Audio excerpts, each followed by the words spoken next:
Hello, everybody. Welcome. We're just going to give everyone a minute to come on in.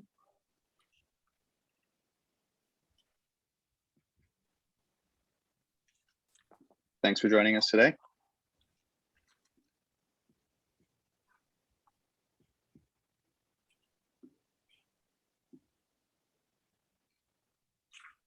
Hope you're all enjoying the first couple of days of spring.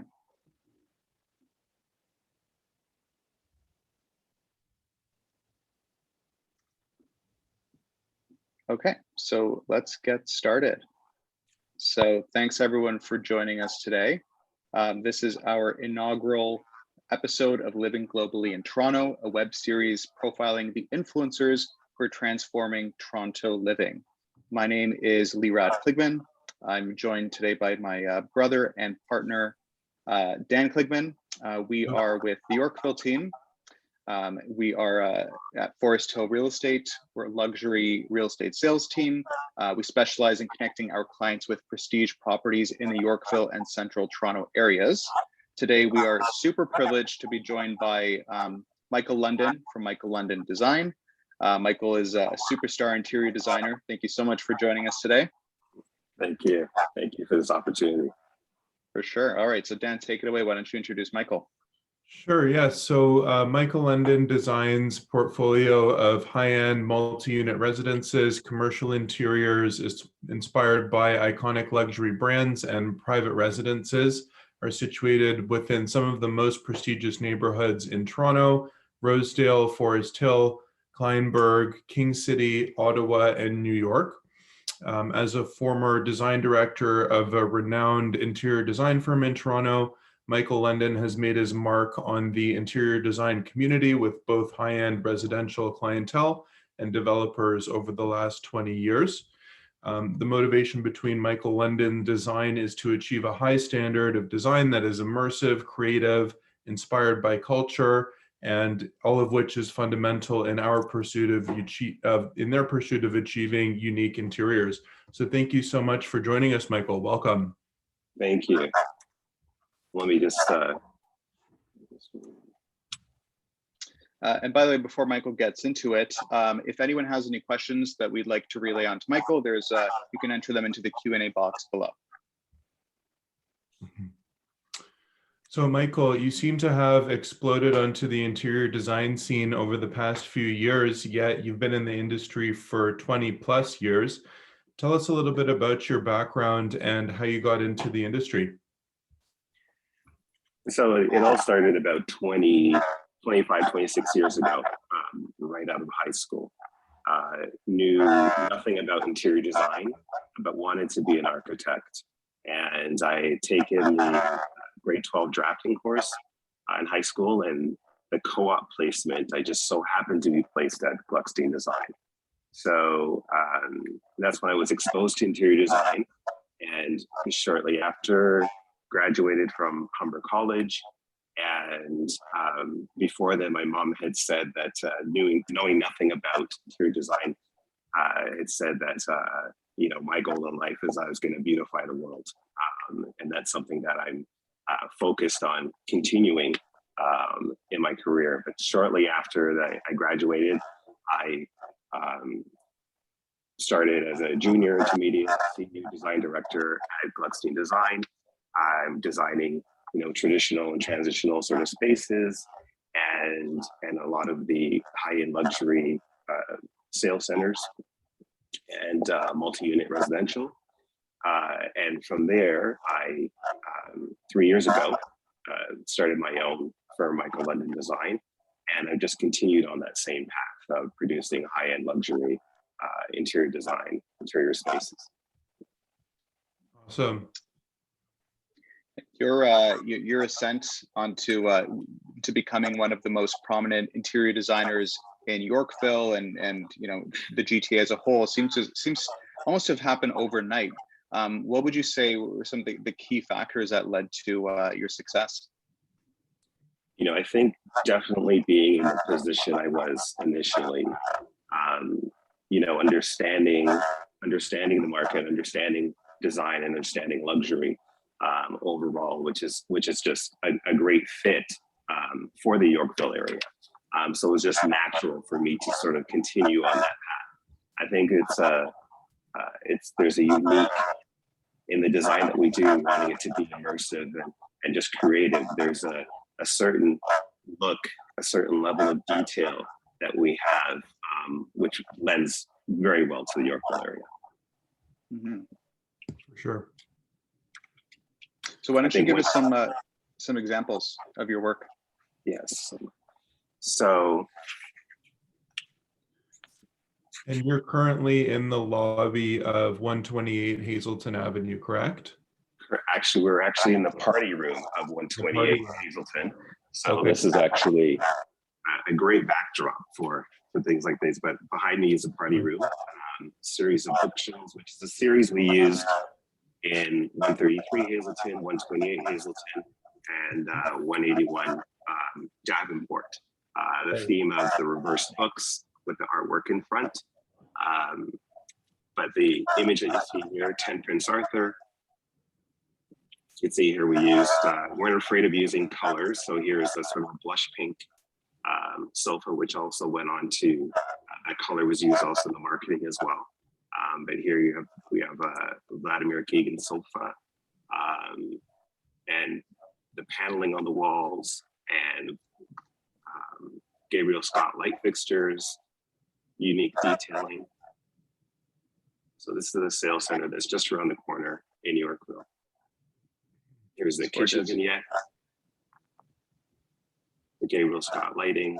So this is sort of a standard that the purchasers would get. The unique thing I love about this kitchen is that typically in a kitchen you would have paneling around each door.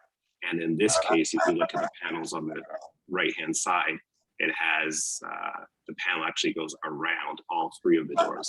Just unique custom detailing that you don't normally see. These are some of the little details that we bring to the table. For sure. It's very nice, timeless silhouette on that kitchen, for sure. Mm-hmm. Mm-hmm. Okay.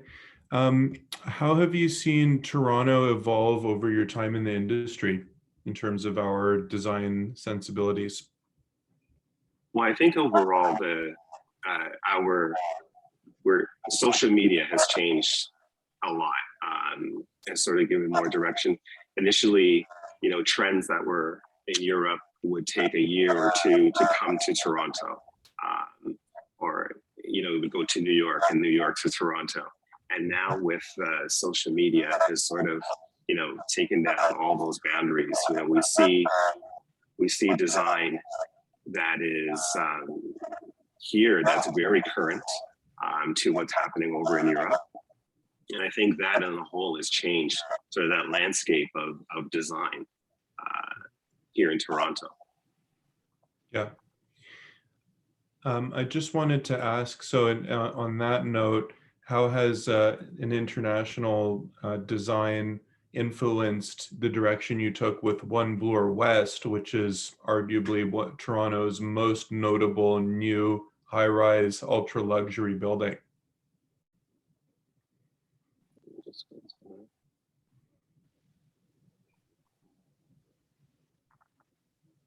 We're very excited for this building.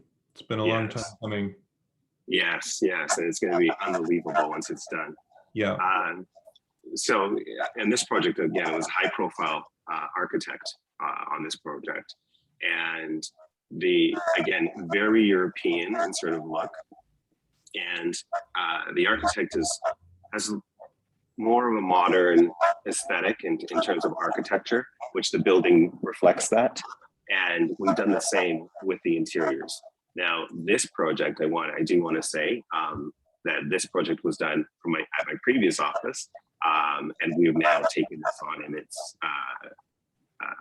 flowing again off of this, but it's a very sort of modern aesthetic. We use the glass and the bronze sort of detailing.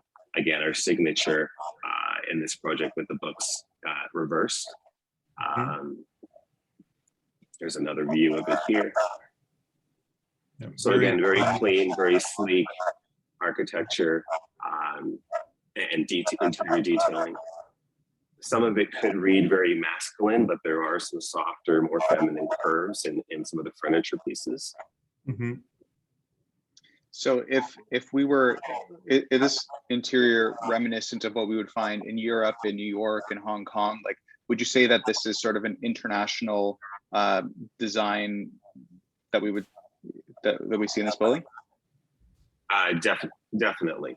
I think if it didn't say One Bloor, did not say Toronto here, I think just looking at these images that are here, and really 10 Prince Arthur as well, just looking at some of these images in the portfolio, you wouldn't know where this is. This can hold up with any design, whether it's New York, Paris, anywhere really.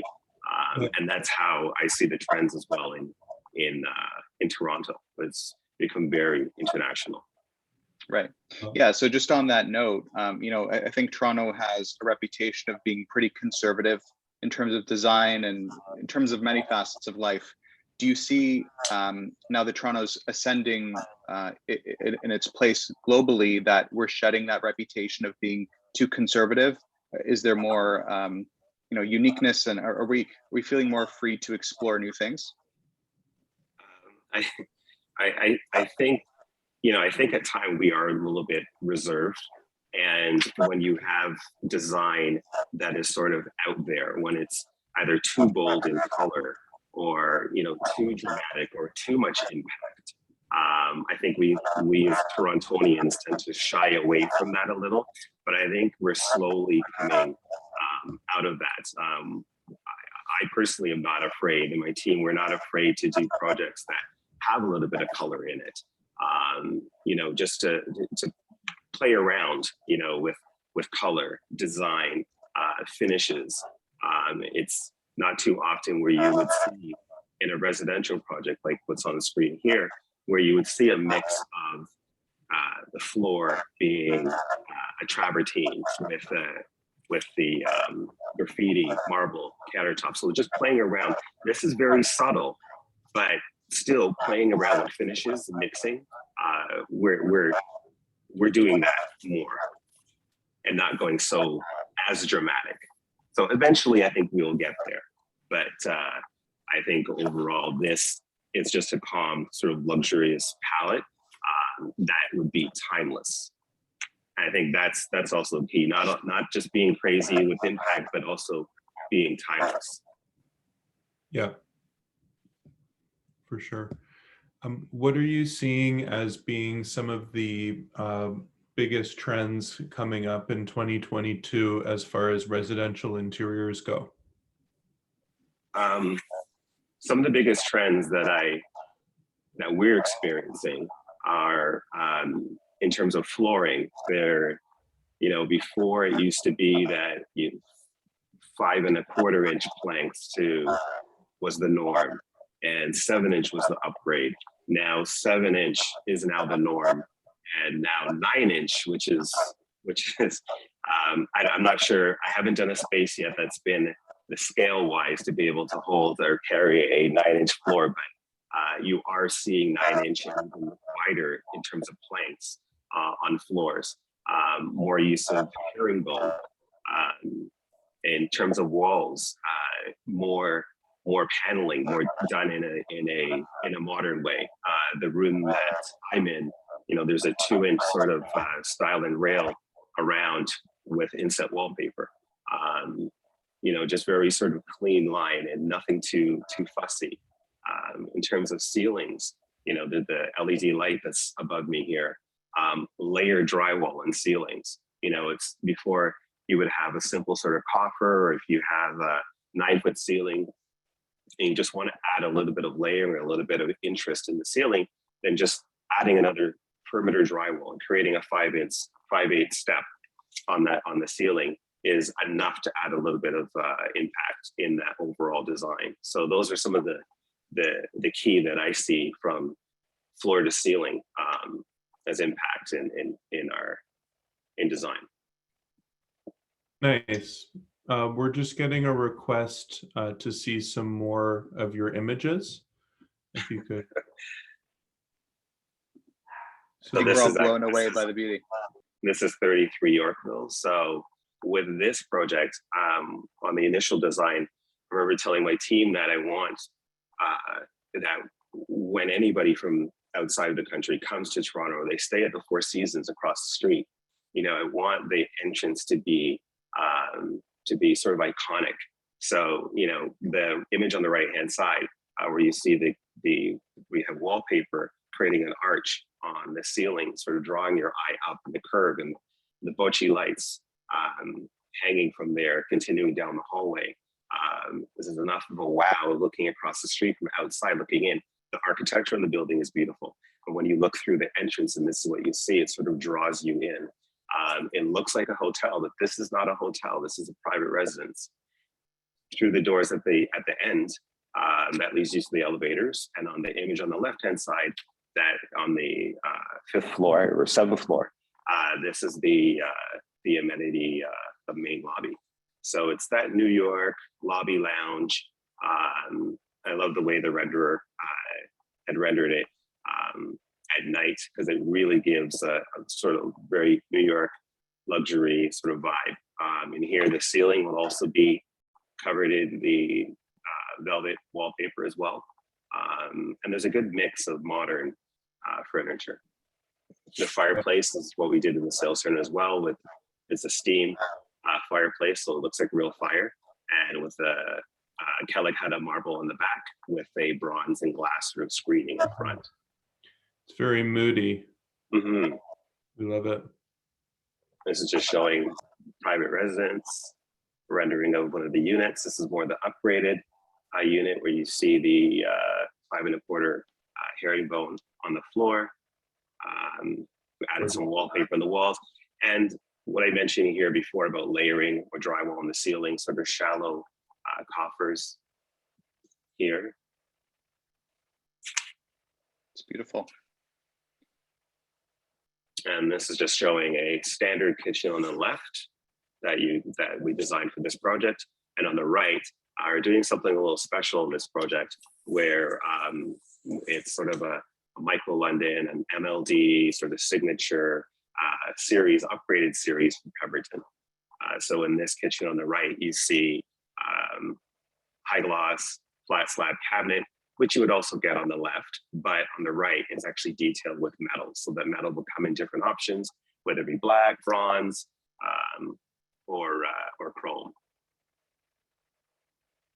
Are you seeing some of the design influences that from your private residences, like your private large commissions, homes, transition into the condo projects that you work on with developers?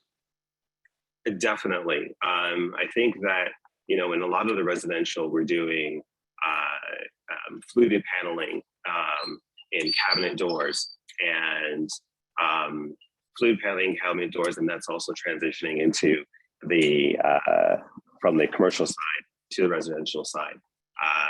Framed cabinetry on the residential side, it's the norm in luxury to do framed cabinetry. We're finding that on the condo side, they're framed cabinetry as well. 10 Prince Arthur, that was a framed cabinet. So you're seeing a lot of mix.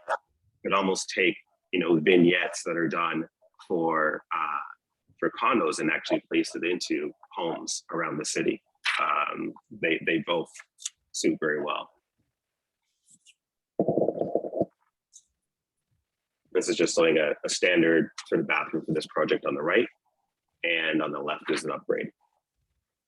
So freestanding tub, Kohler fixtures, floor to ceiling slab, tile rather on the walls. On the right, really standard.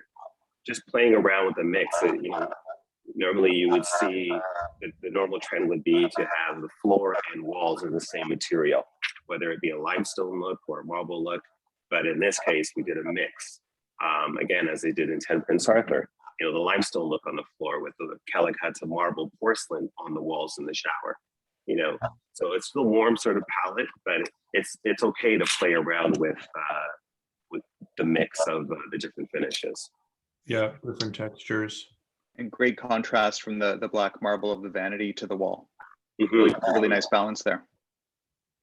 And here we see the exercise, the amenity pool area, the media room, media lounge. I can't wait for this detail for this to happen, because looking from street up, you're actually going to see the lines on the ceiling of the LED lighting. It's not just a perimeter light or LED trough around the center of the room, just playing around with some of the curves and things like that. And I think that this design overall modern, but still timeless. Years from now, I don't think anyone's going to say, they don't like that ceiling, Yeah.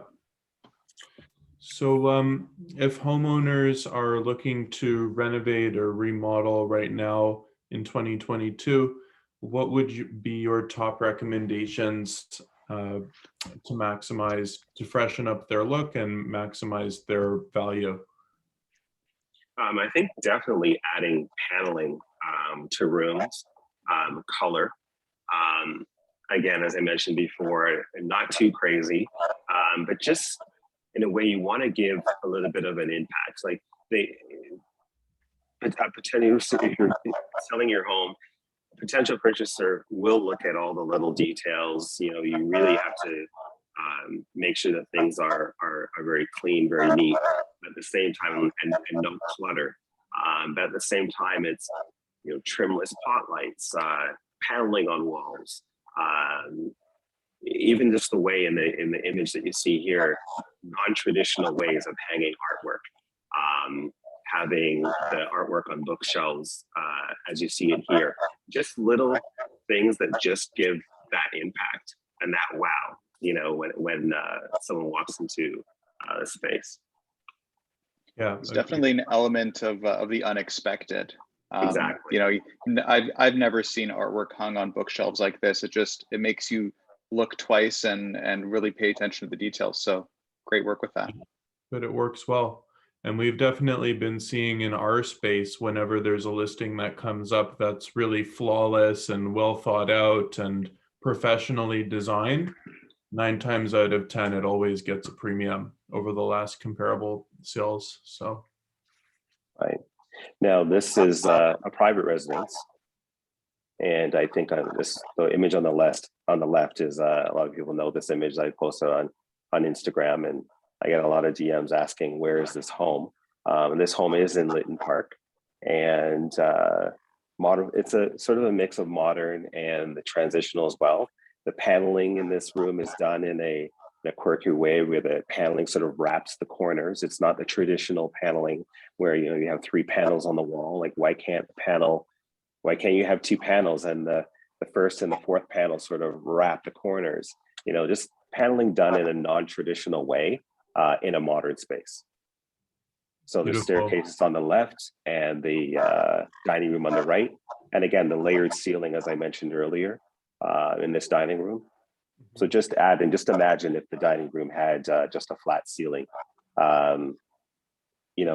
This adding that little step just adds so much impact. Absolutely. Where are you seeing gold going in 2022? I don't mind using gold, bronze, but not the bright gold, and not polished, and not. I see it more being more toned, so more on the brown side than like a darker bronze rather than the bright bronze, because then it's a little more subtle. It can work with just as using black faucets now. It has the same sort of trend as that. Instead of going with the bright, I think it's a little bit more timeless using the sort of a darkened bronze. Mm-hmm. You don't see it in the fireplace on the left-hand side, but there I use bronze accents. And there's a bronze accent above the Calicut black marble on the left-hand side. But it's just very subtle, very subtle. Yeah. So there's a place for it in 2022 in the right setting. Okay. Yes. Now this project is in Yorkville, in the Hazelton. And this was done 2 years ago. Who I am, or you didn't know anything about Michael London, what would you think of this work? I think whether black, white, I think we are, it's the design to me that matters. I think that's how the world, we in Toronto, should look at it. I think, representation does matter. And I think that once we unpeel those layers and actually look at the level of work, then color won't really matter. You see the level of work, you see the design, and the design speaks for itself. What are some interesting, innovative designs or designers that you're seeing come out of some other countries that are catching your attention? Oh my gosh. There's an architect out of Nigeria. Oh my gosh, his name escapes me now, but he did win the award for designing. He will be designing a project, I think it's with Tribute, on the lakeshore. Abdu, his name escapes me, but he does unbelievable design. And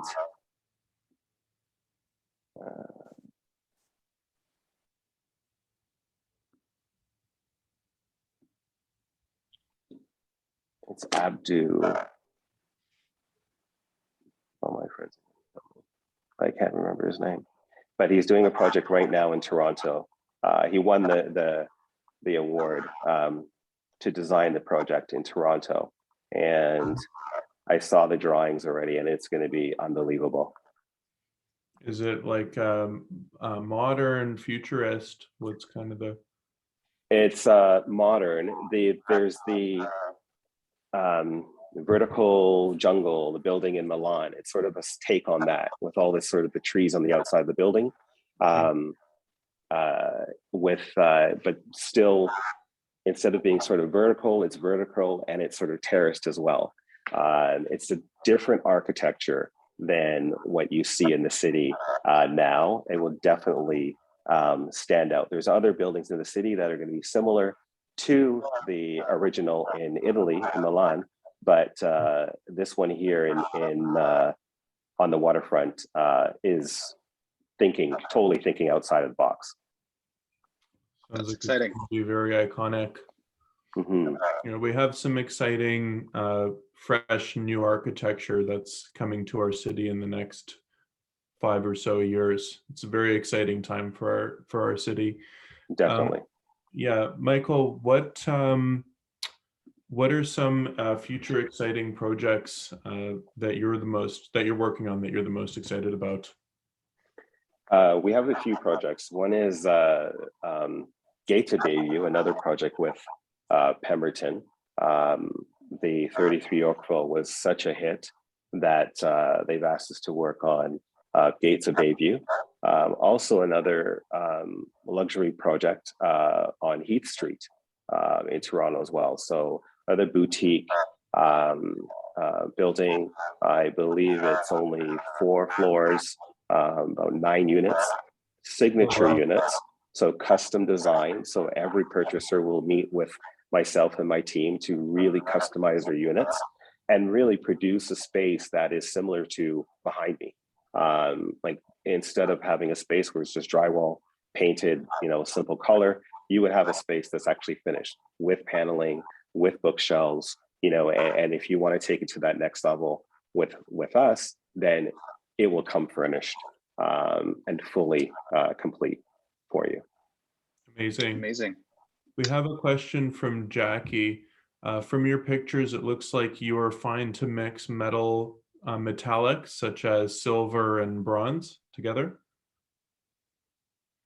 Yeah. Yes, I don't mind mixing the metals at all in projects. I mean, you do find fixtures that have the chrome and gold or nickel and bronze. I do like to have that sort of mix. A lot of times too, when you have clients that can't decide on which way they want to go, this is the option here to mix the metals. I don't mix metals really in bathrooms because there's not much to tie it in there, but I do mix metals in sort of living rooms, family rooms, things like that, where you could have a light fixture that's bronze and have a table that's a darker sort of bronze, and then you mix in a little bit of a nickel or polished nickel and things like that. As long as you're mixing, but it's in the warm tones or mixing in the cool tones, it's not a problem.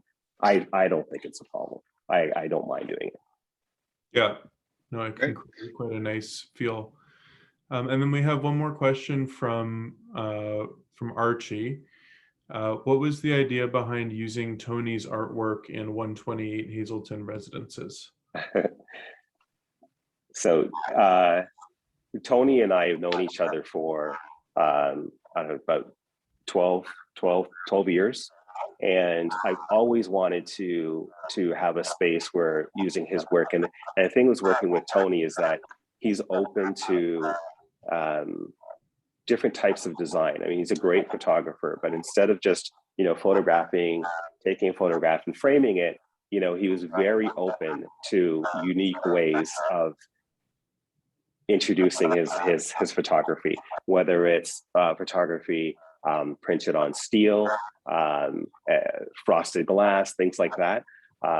He's very open to it, whereas others may not be. There's certain media that they stick to, and they don't think outside of the box. I don't mind using those other artists, but with this opportunity, I had an opportunity here to really do different artwork or different photography on different media, and the client loves working with Tony's work, so it was all the more reason to use him on this project. That's amazing. Fantastic. What was Tony's last name for those that Tony Kukos. Tony Kukos, photographer. Excellent. Yeah. So on that note, if any of our viewers want to connect with you, Michael, about doing some work, what is the best way that they can get in touch? They can go through social media, whether it's on Instagram, they can message me there, or they can call the office and speak to Lauren there, and she'll get you in touch with me. Yep, you guys Awesome. can also put your emails or your hands up in the chat. We'll make note of that and can connect you to